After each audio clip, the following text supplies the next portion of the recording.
Buen día con todos aquellos que estén viendo este video.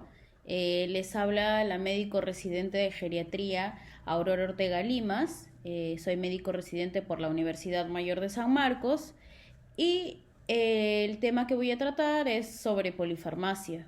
¿Ok? La polifarmacia es un tema ampliamente conocido por nosotros los geriatras, es un síndrome en realidad y bueno, poco a poco voy a ir explicándolo para los que tal vez no es muy conocido el término. La polifarmacia, ¿qué es? ¿Qué es la polifarmacia? Bueno, ahí he puesto una imagen de un pacientito que, miren, tiene un montón de botellitas de diferentes colores, de diferentes tamaños, pastillas, muchas de diferentes colores y de tamaños. E incluso por ahí veo que tiene esos famosos separadores de pastillita que los separan por días, ¿no? Y a pesar de eso, él está pensando y está diciendo, ¿y ahora qué pastilla me toca tomar? ¿O qué pastilla voy a tomar? ¿O cuántas voy a tomar? Y ese es el dilema de todos pacientitos que por lo menos toman más de 5 fármacos al día. Y creo que es el problema de muchos. Esto que les he explicado con esa imagen se llama polifarmacia. En términos de concepto estricto, el término polifarmacia es el uso de 5 o más fármacos, medicamentos, ya sea recetados de venta libre o automedicados que un paciente consume al día. El término en realidad es ampliamente utilizado en el campo de la medicina en general y hay algunos otros términos, ¿no? Por ejemplo, el tema de la polifarmacia excesiva o hiperpolifarmacia, que algunos autores han considerado cuando aquellos pacientes toman más de 10 fármacos al día, ¿no? Entonces, cualquiera que sea el caso, ¿no? Tengan en su cabecita que más de 5 medicamentos ya es polifarmacia. O sea, quiere decir que están tomando muchos fármacos adecuadamente prescritos, algunos inadecuados, la mayoría y la polifarmacia en realidad está bastante asociada con una prescripción de medicamentos potencialmente inapropiados. ¿Qué quiere decir? Que están tomando 5 o 10 medicamentos más en vano. Entonces, esto en realidad aumenta el riesgo de eventos adversos. Hay diferentes eventos, por ejemplo, pueden haber síndromes confusionales, pueden haber caídas, ¿no? Que son uno de los eventos más frecuentes que hay. Entonces, mucho ojo con este término si es que tal vez no lo conocían. Con respecto a la epidemiología, que quiere decir el porcentaje, ¿no? ¿Cuántas personas lo padecen? ¿Qué tan frecuente es este tema de la polifarmacia? Tenemos que el 11% de los ancianos que viven en la comunidad tienen polifarmacia. Como ya lo expliqué, es un síndrome geriátrico que nosotros los médicos geriatras, bueno, diagnosticamos de acuerdo al número de medicamentos que esté utilizando. Y miren, o sea, de los pacientes que viven en la comunidad, ¿no? La comunidad, ¿no? Su vecino, su amigo, 11%, o sea, no es un porcentaje, de repente uno dice, bueno, 11%, no es 80%, pero en realidad es un montón, es un montón.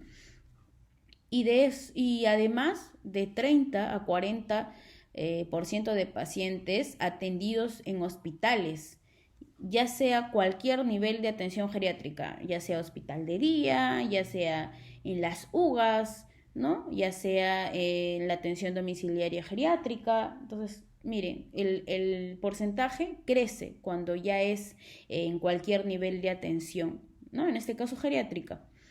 Y además, miren, acá otro dato importante es que la polifarmacia es el responsable del 10% de las hospitalizaciones en ancianos.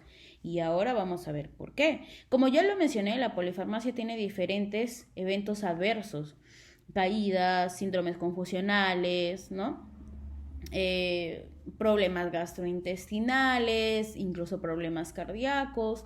Y miren, o sea, por el hecho de yo tomar muchos fármacos, me puede llevar a una hospitalización. Y les voy a dar un ejemplo. tengo un paciente que toma diferentes fármacos para la presión alta, pero muchas veces efectivamente toman de más. Y por tomar de más, porque la presión subió hasta 200, hasta 180, 160, ¿qué hacen? Toman demasiado que lo llevan a ya la hipotensión. Y de la hipotensión, pero ¿por qué estará con la presión baja? ¿Por qué estará con la presión baja si lo único que ha hecho es tomar sus pastillas para la presión alta? Y puede llegar a un shock y terminar en urgencias. Entonces, hay que tener mucho cuidado con los fármacos y la cantidad de fármacos que tomamos. En el Perú este término es ampliamente manejado. La polifarmacia en porcentajes, ¿no? Aquí está la fuente de salud.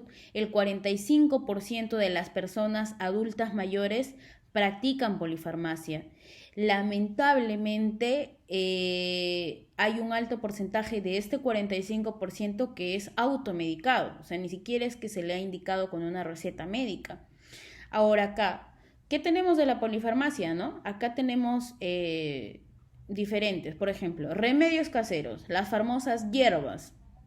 Hierba para tal, hierba ahora está muy de moda. Algunos con evidencia científica, otros no, ¿no? Pero sin embargo, además de todas las pastillas que toman, como 10 pastillas, además toma esta pastillita que está hecha con la hierba tal y tal, porque mi vecino me dijo, mi amigo me dijo. Bueno, ese es un ejemplo, ¿no? Y que creo que es bastante conocido por todos ustedes. Otra cosa que es los medicamentos de venta libre. Por ejemplo, cuando tenemos algún dolor, simplemente voy a la farmacia y bueno, los analgésicos, como los AINES, ¿no? Los antiinflamatorios no esteroideos, son de libre venta en realidad. No necesito una receta para yo poder comprar un diclofenac, un naproxeno, ya sea en ampolla o en tableta. Entonces, miren acá los ejemplos de polifarmacia. Automedicación. La automedicación, cuando a mí me duele algo y porque a mi hijo le hace bien, yo también tomo eso. Pésimo, ¿no? Es un tema de polifarmacia. Productos de tipo alimenticio.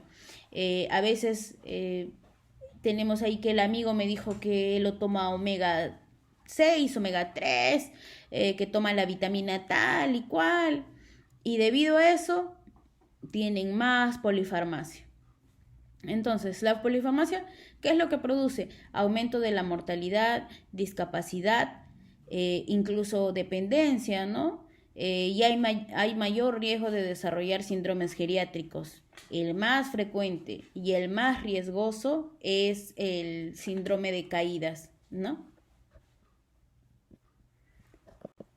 Ya, bueno, las consecuencias de la polifarmacia, básicamente en palabras fáciles, ¿no? Aumenta el potencial de las interacciones que hay. Cuando yo tomo un fármaco con otro fármaco, si no conozco cómo es su interacción, puede ser fatal, ¿no? Puede incluso llevarnos a la muerte, como ese ejemplo que les di de la hipertensión arterial. Y también hay una prescripción de medicamentos potencialmente inapropiados, inadecuados, que sí, básicamente muchas veces es responsabilidad del médico tratante. Factor de riesgo para fracturas de caderas en adultos mayores, ¿no? Aumenta el acto de prescribir cascadas. ¿Esto qué quiere decir? Que, por ejemplo, yo le doy un tratamiento para el dolor, le duele el hombro, entonces le doy un analgésico, naproxeno, ¿ya? Y un efecto adverso de los AINES, del naproxeno, es que aumente la presión arterial. Entonces, ya no solamente el paciente va a tomar para el dolor el naproxeno, sino que por este efecto adverso del naproxeno le sube la presión. Y si le sube la presión, ¿qué va a tomar? Un antihipertensivo. Entonces ya no solamente va a tomar naproxeno, sino, por ejemplo, le voy a dar captopril para su urgencia hipertensiva. Y ahí es una cascada, ¿no? Una cascada, le doy una pastilla, pero esta pastilla tuvo un efecto adverso y yo trato ese efecto adverso, y así, y así, y así. Miren, ¿no? Qué importante ese tema de la polifarmacia. Y otra cosa que es muy difícil, si hay polifarmacia, si tomo muchos fármacos, es muy difícil que yo tome bien un tratamiento. Va a haber poca adherencia. Nosotros hablamos de mala adherencia al tratamiento cuando hay muchos fármacos. ¿Por qué? Porque se confunden. Ni siquiera saben, dicen la pastillita roja, la pastillita verde, y al final toman mal o ni siquiera toman porque se aturden de tanta pastilla. Peor si hay un déficit de la visión o incluso de la cognición. Esto es un ejemplo, ¿no? Más o menos lo que les he mencionado. Por ejemplo, si le doy un analgésico, va a aumentar la presión arterial. ¿Qué le voy a dar? Un antihipertensivo, por ejemplo, captopril, ¿no? Y así, por ejemplo, si le doy algún antipsicótico, si está intranquilo, el más conocido, el aloperidol como consecuencia va a tener signos y síntomas extrapiramidales. Y de esto, ¿qué le voy a dar para calmarle? Algún antiparkinsoniano. Y así, y una cascada y una cascada. ¿Cómo evitar esto, no? Básicamente para los médicos, rápidamente hay que revisar la terapia farmacológica actual, hay que suspender aquel tratamiento que sea innecesario, hay que considerar los eventos adversos de los medicamentos, hay que considerar aquellos que no son farmacológicos, las hierbas, los suplementos, no aumentar de más. Hay que tener hay que tener especial atención con el uso de medicamentos comunes, ¿no? A veces no los quieren dejar de tomar y toman. Hay que reducir dosis, el horario tiene que ser fácil, ¿no? Por ejemplo, si puedo darle cada 12 o cada 8, preferible en vez de darle cada 4 o cada 6, ¿no? Y prescribir una terapia que realmente sea beneficiosa y no sea mucha, sino con 2 o 3 fármacos poder controlar. Recomendaciones para los pacientes, bueno, tienen que conocer los eventos adversos de los medicamentos. Se pregunta, doctor, yo tengo alergia tal, o doctor, cuando tomo este fármaco me da náuseas. Entonces evitaré de darle ese fármaco, ¿no? Y así evito tratar otros síntomas como consecuencia de un efecto adverso del medicamento. Hay que tener cuidado con los suplementos dietéticos a base de hierbas, ¿no? Por ejemplo, como ya mencioné, no medicación inapropiada. Hay que darnos cuenta si tengo riesgo de evento adverso. O sea, si yo soy una persona que sufre de tos crónica, por ejemplo, porque tengo un cuadro de polla crónico, por ejemplo, por tabaquismo, no le voy a dar, pues, un IECA, por ejemplo, enalapril, ¿no? O sea, tengo que tener cuidado. Y eso también el paciente nos ayuda. Doctor, yo sufro de tal enfermedad, tengo EPOC diagnosticado hace 20 años, sufro de cuadros de tos. Entonces nosotros los médicos decimos ya, le voy a dar un fármaco que no le produzca un evento adverso, ¿no? Y cuidado también con aquellos pacientitos que están en las casas de reposo, ¿no? Mucho cuidado, vigilar que realmente tomen la medicación adecuada a las horas adecuadas. Y sí, pues en las casas de reposo es un poco más difícil esos cuidados, pero ahí viene la función de la familia, ¿no? Si la familia apoya, es consciente, conoce los eventos adversos, se puede trabajar bien. Entonces, este tema de la polifarmacia es muy importante, es un tema muy común, lo vemos todos los días, la mayoría de pacientes toma más de 5 fármacos al día, hay que tomar más conciencia.